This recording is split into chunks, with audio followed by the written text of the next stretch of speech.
Do not go into the house in the woods.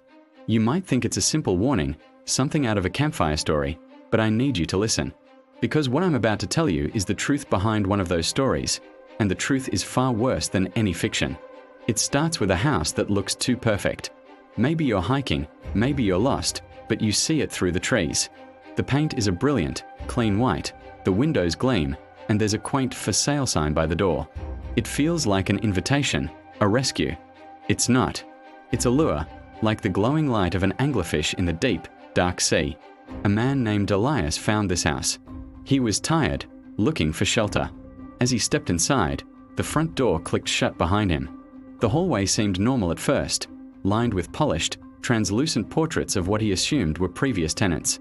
He started walking towards what he thought was the other end, but the hallway stretched. The door he just came through became a distant speck, and the portraits on the walls began to look less like paintings and more like faces, trapped in amber. Then, the ceiling lowered. He felt a drop of something warm and sticky land on his neck. He reached up to wipe it away, but his hand wouldn't come back. It was fused to his skin. It wasn't sap or resin.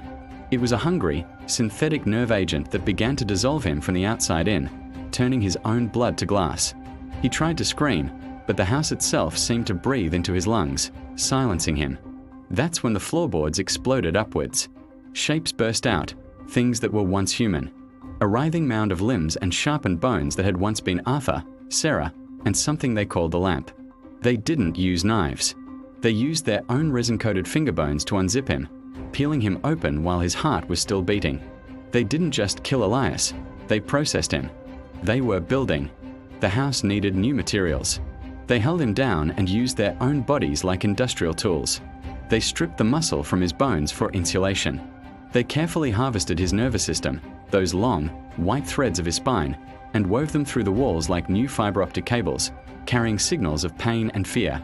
He was still conscious, his vision turning a sickly amber, as they tuck his stomach into the crawl space to act as a bellows for the furnace. They hammered silver spikes through his ears to mount his head to the wall.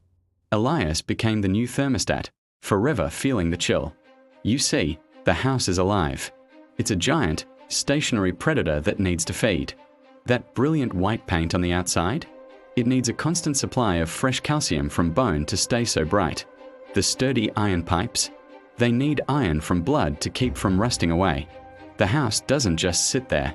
At night, it pulses. The windows, made from the stretched, transparent skin of children, glow with a wet, rhythmic light. The chimney doesn't breathe smoke. It breathes the fine, grey dust of pulverized bone. In the center of this architectural nightmare, there's a room with no door.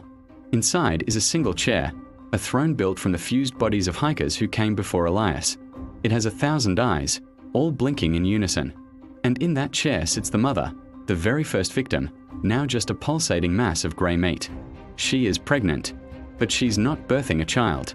She's birthing a closet. A small, wooden-ribbed box that will grow and grow, and one day, it will detach from the house and scuttle into the woods on its own many-jointed legs, looking for a new valley, a new plot of land, a new family to consume. So if you are ever walking in the woods and you see a house that looks too pristine, too perfect, too still, you run. Don't stop. Don't look back. Because if you get close enough to hear a ticking sound coming from the wood of the front door, understand that it's not a clock. It's a heartbeat, and it has already timed itself perfectly to yours. Thanks for listening. Stay safe out there, and maybe stay out of the woods for a while.